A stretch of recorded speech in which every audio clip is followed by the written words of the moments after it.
From the Major Label Debut Podcast Network, this is MLD News. I'm Graham Wright.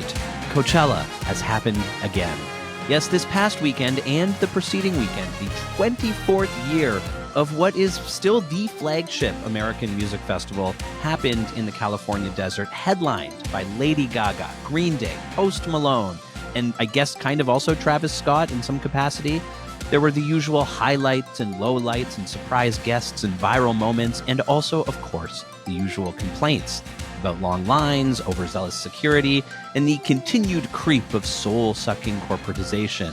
Here to talk about the state of Coachella and what it might tell us about the state of music festivals and live music in general is MLD producer John Paul Bullock. John Paul, what's your relationship with Coachella? Hello, Graham. Good morning. I am firmly in the pro Coachella camp. Ooh. I will say that can I say that I am team Coachella? Is that a thing people say anymore? You can say it. I'm glad you said it, and I hope you say it again. Well, every year there is a spate of articles in the spring about how Coachella is dead or sucks or over or whatever. It's just like Saturday Night Live, where it's like that perennial headline, Saturday Night Dead. And this year there was a bunch of hubbub when Reggie Watts, the exceptionally talented Reggie Watts, who's played Coachella a bunch of times, said that it feels that the soul is increasingly absent and the experience is confusing and impersonal.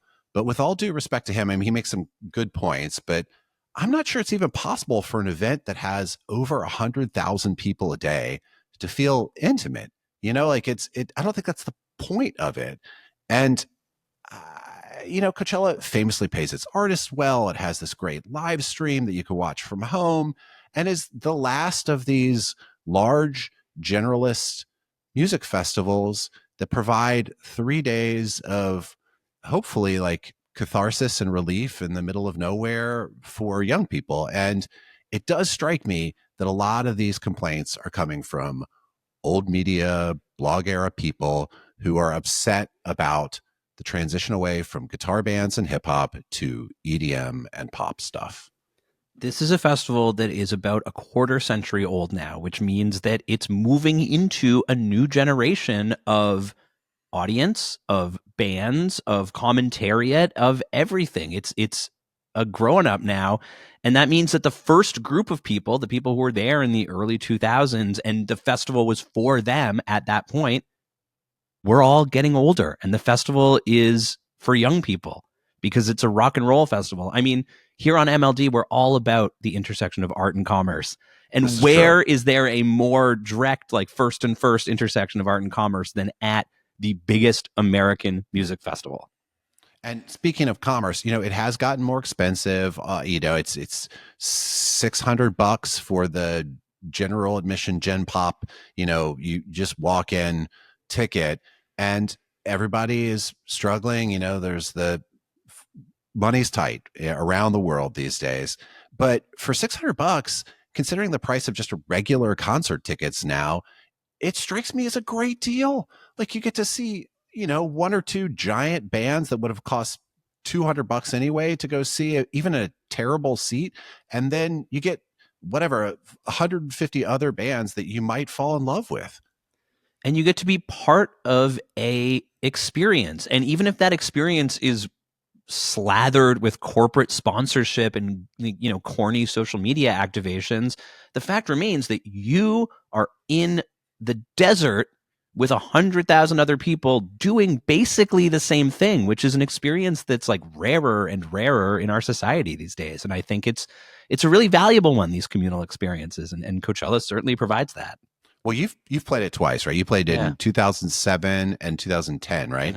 Mm-hmm. Did you notice any difference from those two shows that you played? I really didn't. We were always aware that there's tiers of experience. And obviously, as artists, we kind of had the best tier. But even then, there would be the VIP zone where, Lindsay Lohan and Paris Hilton and Danny DeVito would be hanging out. And that was a better experience than being out in Gen Pop. But that was already completely in place and just seemed to be like part of the DNA of the festival, and indeed part of what was necessary to mount such a thing, especially near LA, right? Totally. I mean, and I went 5 or 6 times or something like that over the course of the last 2 decades. And I can say without a doubt, it got safer and more comfortable and cleaner, even though there's plastic garbage everywhere, like Reggie Watts was saying. I mean, it does feel like a better experience. I've been to some festivals here in Los Angeles that did not feel safe, that felt like bad things could happen at any moment. One time I went to FYF and they ran out of water.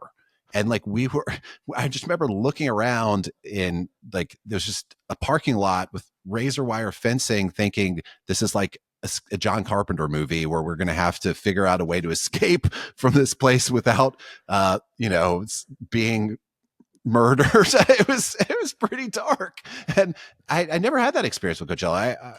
Like it was, all the complaints are real, and long lines, and it's expensive, and blah blah blah blah blah. But like it is what it is too. It's a reliable, every year it is the thing it says it is. Yeah, I'm sure there's a more efficient way to manage the traffic and to manage the flow of people.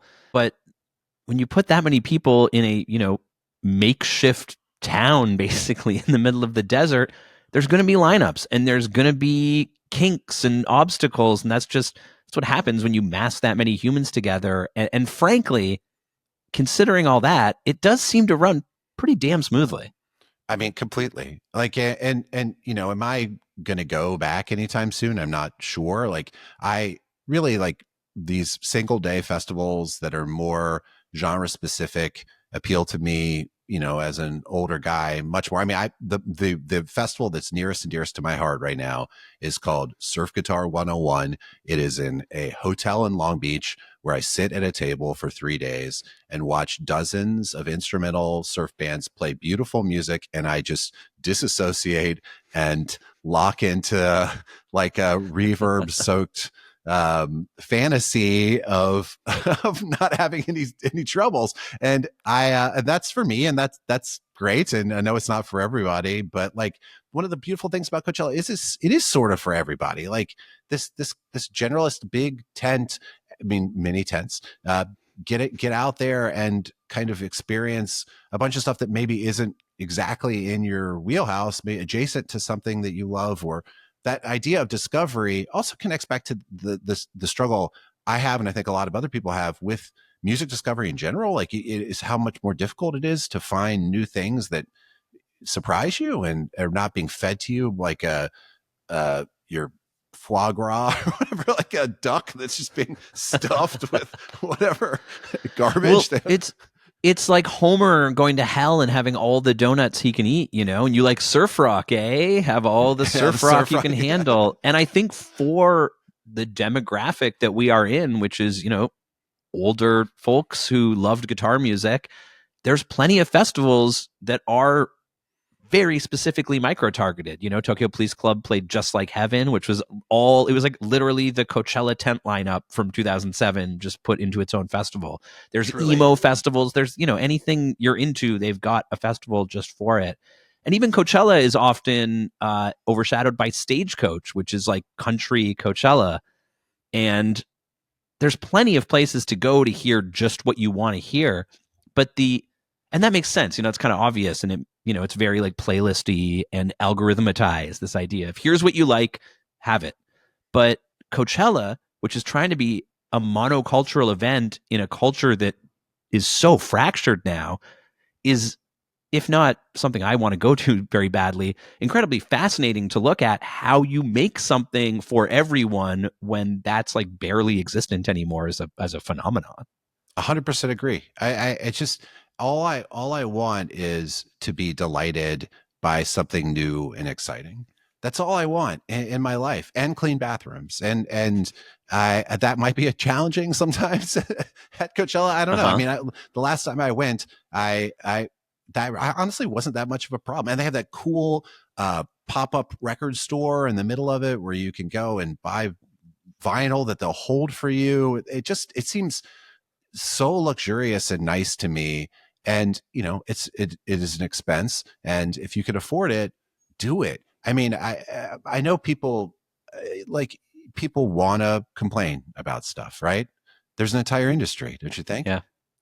Oh, yeah, absolutely. And especially for something that's, again, been around for 25 years, I think a lot of my hater tendencies towards Coachella, the part of me that gets a little Schadenfreude kick when I see an article about how the traffic sucks, is really just a way of comforting myself that, it's the children who are wrong. And I don't think that that's a very positive impulse that should be nurtured. I think when it comes to like being at the epicenter of the primary demographic of mainstream culture, you do maybe want to go a little gentle into that good night. Like, it's okay. The kids are all right, I think. The kids are all right. Yeah. Maybe it's going to be okay as long as we have Coachella. Well, what is it going to look like in another 15, 20 years if it's still going? It's going to be, you think it's unrecognizable now. It's going to be like PewDiePie and the Jake Paul All-Stars. We'll be able to like hyper loop into it, just some kind of tunnel that they have from Los Angeles to go. Yeah, I'm looking forward to. We should go. 25 years from now, we should go together. Coachella 2050, headlined by Major Label Debut, the biggest podcast in the Southern California isolated zone. Golden Voice, please book us for Coachella 2050. Coachella forever. Coachella forever. That's your MLD news for the week. Brought to you by our love of Coachella. I'm Graham Wright. The show is produced, as always, by my good friend and partner on the mic this week, John Paul Bullock. Thanks, John Paul. Hello. Thank you for having me, Graham. I love this. I love it, too. And I love Josh Hook, who also produces the show and whose voice is not here, but I know who is listening benevolently from his podcast editing sweet throne. Hi, Josh. And hi, Greg Alsop, who wrote our wonderful theme music. And of course, hello to you, the listener. We thank you so much for listening. Please like, subscribe, rate, review, follow us on social media, engage with our content. We always appreciate it. And Major Label Debut will return with more tales from the intersection of art and commerce. See you soon. Peace.